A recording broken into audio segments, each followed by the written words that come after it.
आज इस वीडियो के माध्यम से मैं मेरे देशवासियों से कहना चाहता हूँ, हाथ जोड़कर कहना चाहता हूँ कि भैया ये तिरंगा रैलियां और ये बंद करो सेना के सम्मान में।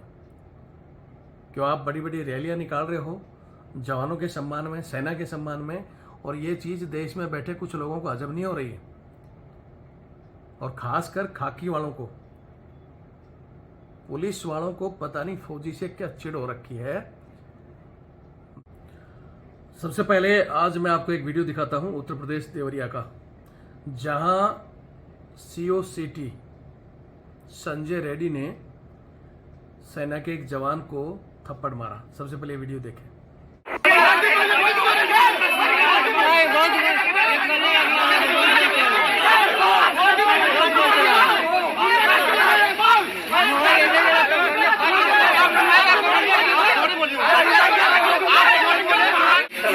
मेरी बात सुनिए ना, पहले बात सुनिए, पहले मेरी बात सुनिए, पहले मेरी बात सुनिए।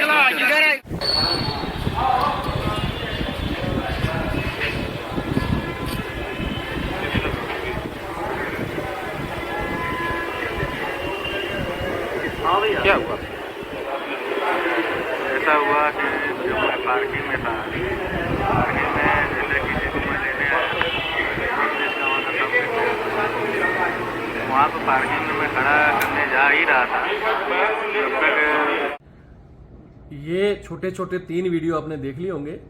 आगे मैं आपको और पूरा वीडियो दिखाता हूँ।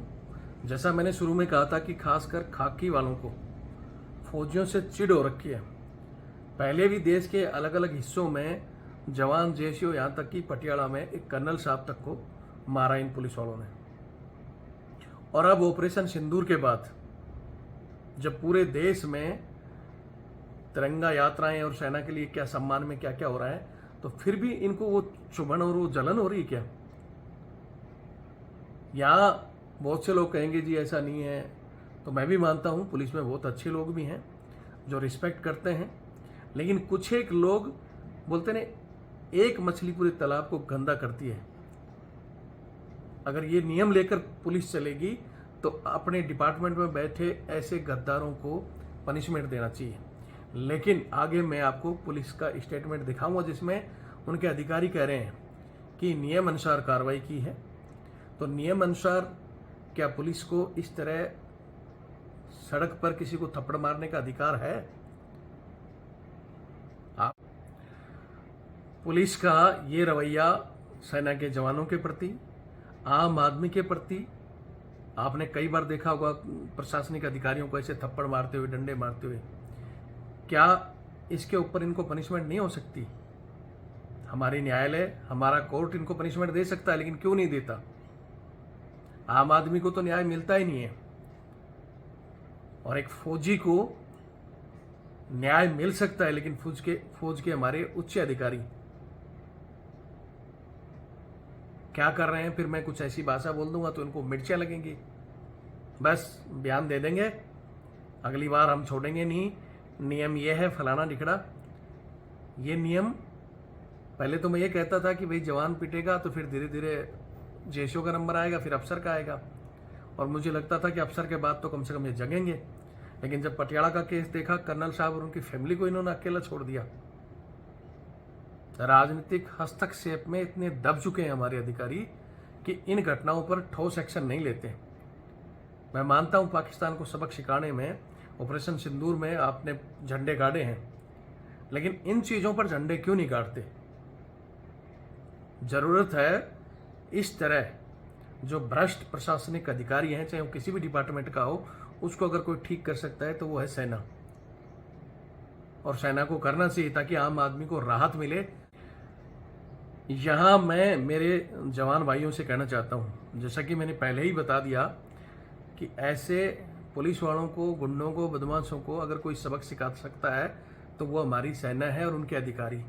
लेकिन उनको MP MLA बनना है, किसी को राज्यपाल बनना है, सब स्वार्थी हो चुके हैं। रॉयल अधिकारी धीरे धीरे सेना में जाना बंद हो चुके हैं, इसलिए वो लोग बोलेंगे नहीं। उनका नंबर आता है तो कम से कम वो थोड़ा बहुत हा हुल्लड़ करते हैं और कुछ पनिशमेंट भी मिलती है, लेकिन जवान के लिए सब डेली हो जाते हैं। हमारी इतनी ही कमेटियां वगैरह सब कुछ बनी हुई हैं, लेकिन वहाँ भी आप लोगों ने इन्हीं को बैठा रखा है, वो हमारे जवान की ही गलतियाँ निकाल देंगे कि भाई जवान ही ऐसा था, फलाना निकला था।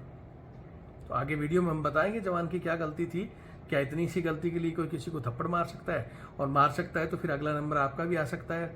सुधर जाओ, ये फौजी और ये तिरंगा यात्रा को छोड़ दो। आपकी हमारी इज्जत या तो मरने के बाद होती है, वो भी एक दिन के लिए, उसके बाद कोई नहीं पूछता आपको। और ये चीज़ें बोलने के लिए ही रविंद्र फौजी ने अपना वो चैनल बनाया था। आप सभी को पता है 8,70,000 साथी हमारे उस चैनल से जुड़े थे, और वहाँ मैंने कहा था कि इनके लिए ऐसी घातक टीम हो जो अपने लेवल में उसी भाषा में इनको जवाब दे, और फिर हम भी कोर्ट कचहरी भुगत सकें। लेकिन उसके लिए जी हम भी घातक टीम में जोड़ेंगे, मुझे भी जोड़ लेना। लेकिन वो सारे घातक टीम वाले गायब हो गए जब रविंद्र फौजी पर एक्शन हुआ। रविंद्र फौजी के ऊपर एक FIR कर दी गई और चैनल बंद कर दिया गया। सब चुप, सब बंद हो गया। जो डर मैंने निकाला था, चाहे सेना के अंदर चल रही बीमारियों का या बाहर में या अफसरशाही का अंत करने के लिए मैंने वो चैनल बनाया था। और मेरे उस चैनल में इस तरह की घटना होती थी तो तुरंत हम हाईलाइट भी करते थे और ग्राउंड में जाकर भी लड़ते थे। लेकिन अब उसके लिए हम बोलते थे कि भाई चैनल से जुड़ो, जिसने घातक टीम में जुड़ना है अपना नाम गांव लिखो, तो लिखते दिए। लेकिन अब भूल चुके हैं लोग। सर आपका तो कोई न्यूज़ ही नहीं आती। अरे आप इतने लोगों को यही पता नहीं कि हमारा वो चैनल बंद कर दिया, जिसके लिए हम कोर्ट में जाएं या लड़ें, जिसके लिए मैं कई बार कहा कि भैया उस समय भी मैं कहता था कि भाई अगर आपको कोई घातक टीम बनानी है, ये चैनल बड़ा करना है, तो तन मन धन से मदद करो। रविंद्र फौजी कोई टाटा बिरला नहीं है। लेकिन उस समय भी बस चमचे और उन लोगों का तो यही था कि किसी तरह इसको डाउन किया जाए। अब पिटते रहो डाउन करके। आज मैं फिर कह रहा हूँ कि हम दोबारा उस चैनल को भी खोल सकते हैं और एक टीम फिर तैयार कर सकते हैं, लेकिन उसके लिए ज़रूरत है तन मन धन की। तो इसका नाम सुनते ही वीडियो जिसको छोड़ना है छोड़ दो, लेकिन जिसको जुड़ना है मेरा यही नंबर 8290354513 82 90 35 45 13 ये मेरा फ़ोनपे और पेटीएम से जुड़ा हुआ है, और ये मेरा बारकोड। जो चाहता है कि सर हाँ आप कंटिन्यू लड़ाई जारी रखो, टीम बनाओ, तो भैया टीम ऐसे ही खड़ी नहीं होती है। टीम के लिए आपको भी महीने में 100, 500 या 1000 रुपये महीने 2 महीने में दो। बिना खर्चे कोई टीम नहीं चलती और ना ही कोई चैनल चलता है। अब वो चैनल तोड़ दिया, दूसरा चैनल बनाए हुए हमारे को ये आज 15-20 दिन हुए हैं, लेकिन इसमें कितने लोग जुड़े हैं। इसकी संख्या बढ़ाना, सब कुछ छोड़कर काम करना पड़ता है। लेकिन आपको तो पहले नौकरी में, वहाँ अधिकारियों का डर, आने के बाद दूसरी नौकरी, फिर तीसरी नौकरी, आप सबको अपने बच्चे वगैरह भी देखने। कोई समस्या आनी तो रविंद्र फौजी हमारी समस्या हल कर दो। लेकिन संगठन के लिए या संगठित होने के लिए सर 4 साल पहले मैंने आपको 50 रुपये भेजे थे, और अब बीच में मैंने देखा नहीं, अब देख रहा हूँ। तो ऐसे तो संगठन चलते नहीं। संगठन और टीम का मतलब है अब कंटिन्यू। मेरे को सिर्फ 1000 आदमी मिल जाए तो इन सिस्टम को यूँ चुटकियों में हल कर सकते हैं। लेकिन वो 1000 आदमी कंटिन्यू चैनल की मदद करें, वो 1000 आदमी अलग अलग लेवल में उनकी टीम बने, और आज की नई टेक्नोलॉजी ट्विटर वगैरह से और सोशल मीडिया से जुड़े उन चीज़ों को हाईलाइट करें। लेकिन अभी भी हमारे बोलेंगे तो बोलेंगे, मैं पता नहीं कौन सा ग्रेजुएशन करके भर्ती हुआ था और मैं ओनली कैप्टन से आया हूँ, सुबेदार मेजर से फलाने से आया हूँ, लेकिन अभी इन सोशल मीडिया का, ट्विटर का, इनका किसी को पता नहीं है। अधिकारी हैं कुछ जो जागरूक हैं, वो हर चीज़ का ट्वीट में वो भी, लेकिन जवान की बारी में वो ढीले पड़ जाते हैं। अधिकारी का अगर कोई किसी भी बात का हो वो सब ट्वीट करेंगे, लेकिन जवान के लिए कोई सामने नहीं आता है। और उनको पता है ये जवान के लिए सामने आके क्या करेंगे, उनका खुद के साथ ही नहीं आ रहे तो अधिकारी कहाँ से आएंगे। तो पहले अपनी साथ खुद निभाओ, फिर अधिकारी भी आएंगे और मजबूत होकर। अंदर के मसले हैं वो तो हल होते रहेंगे, लेकिन कम से कम इन बाहर के मसलों के लिए तो एकजुट हो जाओ। कुछ नहीं कर सकते तो वीडियो शेयर करो, आप मदद नहीं कर सकते तो कोई दूसरा भाई करेगा। और अगर वास्तव में टीम में शामिल होना है तो यही मेरा कॉलिंग और व्हाट्सअप नंबर भी है, गाँव नाम भी लिख दो। उसके बाद में कि हाँ सर मैं सोशल मीडिया पर ये ट्विटर भी चला रहा हूँ, आप जो भी ट्वीट करेंगे हम उसका समर्थन करेंगे, या कहीं आपकी समस्या आती हो आप हमारे तक भेजो, मिलजुल कर लड़ाई लड़ी जाती है। लेकिन वही है कि कुछ लोग तो टांग खींचेंगे कि रविंद्र फौजी बढ़ गया तो लास्ट में ये क्या करेगा। ये अगर सिविल की लड़ाई जीत गया तो फिर ये फौज की जो सहायक प्रथा खत्म हो जाएगी, इससे हमारे अधिकारी डरे बैठे हैं। अरे हमें कोई एतराज़ थोड़ी है कि भाई आपके हमारी तरफ से आप 50-50 सहायक रखो, सिविलियन नॉन कमांड भर्ती करो, मना थोड़ी कर रहे हैं, लेकिन इनको उस चीज़ का डर है। जयशो साहब कभी इधर पाले में, क्यों हमें तो अध्यक्ष नहीं बनाया, तो हम ये बोलेंगे नहीं। अरे हमारी तरफ से आप अध्यक्ष बनो और बड़े पद पर जाओ, राजनीतिक में भी आओ, हर चीज़ में आओ, आगे बढ़ो, लेकिन जवानों के हक के लेकर नहीं, ये चपलूसी चमचागिरी करके नहीं, और कि हमारा जवान ही गलत हुए नहीं। बाकी कोई भी संगठन देख लो, कोई भी डिपार्टमेंट देख लो, पुलिस का अगर जवान गलत भी होगा तो उसके अधिकारी उसका साथ देंगे, उसका पूरा महकमा साथ देगा। लेकिन हमारे टांग खींचने वाले ज़्यादा, कमी निकालने वाले ज़्यादा, कमेंट्स कमी के लिए करेंगे, इस चीज़ को आगे कैसे बढ़ाया जाएगा इसके लिए नहीं करेंगे। क्योंकि उनको पता है, चमचों को दूसरी तरफ देखते हैं कि रविंद्र फौजी को बढ़ा दिया तो ये कल हमारी भी वो करेगा। रविंद्र फौजी सत्य की लड़ाई लड़ता है, किसी भी डिपार्टमेंट, चाहे सेना हो, पैरामिलिट्री फोर्स, हर एक जवान का हक के लिए लड़ता है और वो लड़ता रहेगा। रविंद्र फौजी को तुम दबाने की कोशिश करो, रविंद्र फौजी नहीं दबेगा और ना डरेगा। जय हिंद, जय भारत, वंदे मातरम। मैं रविंद्र फौजी। साथियों, अभी जो ये आपने वीडियो देखा है, ये हमारे एक सेना के जवान हैं और इनकी ये हालात किसी दुश्मन ने नहीं की है, ये हमारे ही देश की पुलिस, उत्तर प्रदेश देवरिया की पुलिस ने इनकी ये हालात की है। ये रेलवे स्टेशन पर अपने किसी परिजन को लेने गए थे और वहाँ देवरिया पुलिस के सीओ सिटी संजय रेड्डी, उन्होंने इनके साथ गाली गलौज और इनको थप्पड़ मारा है। जब ये बात वहाँ आसपास लोगों को पता चली कि भाई सेना के जवान को पुलिस ने थप्पड़ मार दिया, तो सारे के सारे पुलिस वालों से उलझ पड़े लोग, और जनता को देखकर श्रीमान जी सीओ घबराए, तुरंत और पुलिस को फोन किया और पुलिस बल आया है। वहाँ फिर उन्होंने बदतमीजी करते हुए बाकी लोगों को तो भगा दिया डांट फटकार के, और इसको और एक और इनके साथी को पकड़कर जबरदस्ती घसीट कर थाने ले गए हैं और थाने में भी इनके साथ मारपीट की गई है। आगे मैं इनका वीडियो आपको दिखाता हूं। मैं आपसे इतनी ही गुजारिश करूंगा कि अगर आपको लगता है कि इस जवान को न्याय मिलना चाहिए और उससे सीओ सिटी, मुझे लगता है उसके दिल में कहीं ना कहीं जो फौजियों का सम्मान किया जा रहा है, फौज की जो ये ऑपरेशन सिंदूर के बाद जो ये इज्जत बढ़ रही है, वो उस खाकी के आड़ में बैठे सीओ सिटी को हजम नहीं हुई और इसीलिए उसने इस फौजी को मारा है।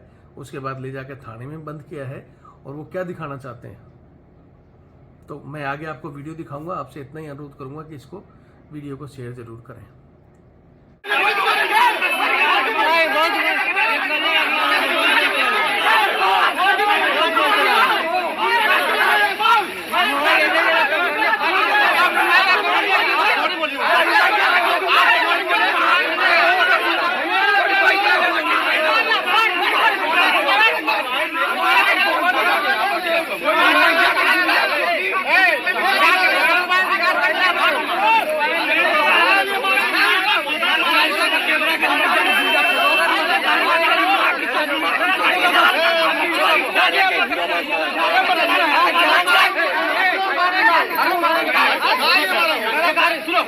गाड़ी का चलान करो, गलती हो गई, दारू पीता, सुनिए मेरी बात सुनिए ना, पहले बात सुनिए, पहले मेरी बात सुनिए।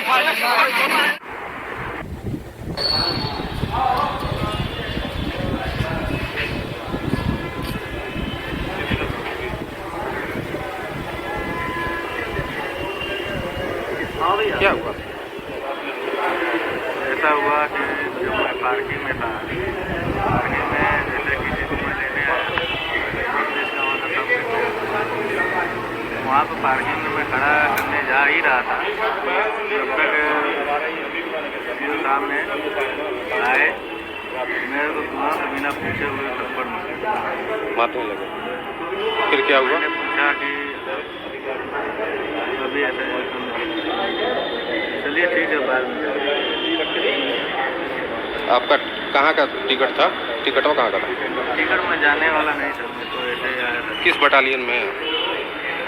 मैं सामने क्या नाम है आपका? विकास दिनांक 25/5/2025 की रात्रि समय 8 बजे से 10 बजे जनपदीय पुलिस द्वारा संदिग्ध व्यक्तियों वाहनों की चेकिंग की जा रही थी। इसी क्रम में थाना कोतवाली क्षेत्र में क्षेत्राधिकारी नगर के नेतृत्व में भी थाना कोतवाली पुलिस द्वारा रेलवे स्टेशन रोड पर चेकिंग की जा रही थी। चेकिंग के दौरान कुछ व्यक्तियों द्वारा शराब के नशे में पुलिस टीम से अभद्रता की गई। उल्लेखनीय है कि उपरोक्त व्यक्तियों का पुलिस द्वारा मेडिकल परीक्षण कराया गया, जिसमें इस बात की पुष्टि भी हो रही है। पुलिस द्वारा 2 अभियुक्तों को गिरफ्तार कर नियमानुसार विधिक कार्रवाई की गई। ये पुलिस का स्टेटमेंट आपने देख लिया होगा। कल इनका ट्विटर पर भी मैंने देखा था, वहाँ मैंने जवाब भी मांगा, लेकिन अभी तक कोई जवाब नहीं आया। योगी जी को भी ट्वीट किया है, डीजीपी यूपी को भी किया है कि भैया आपने ये तो बता दिया कि भाई जवान दारू पी रखा था। बोला मेडिकल करा लिया, तो मेडिकल की कॉफ़ी क्यों नहीं ट्विटर पर डाली? कितना अल्कोहल कंज्यूम किया था जवान ने? अल्कोहल पीना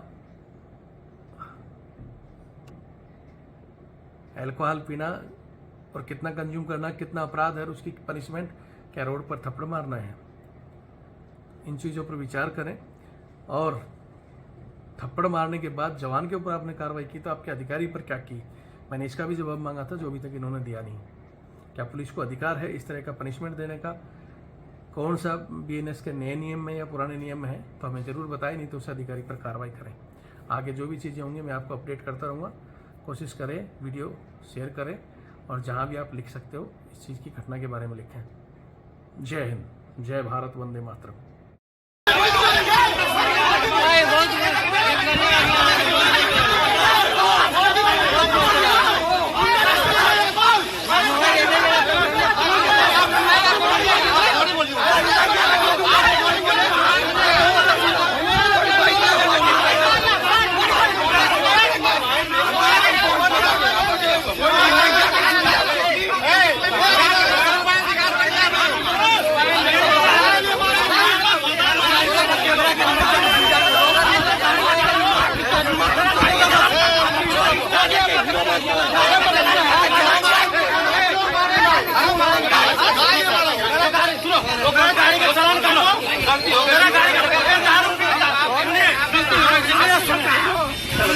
मेरी बात सुनिए ना, पहले बात सुनिए, पहले मेरी बात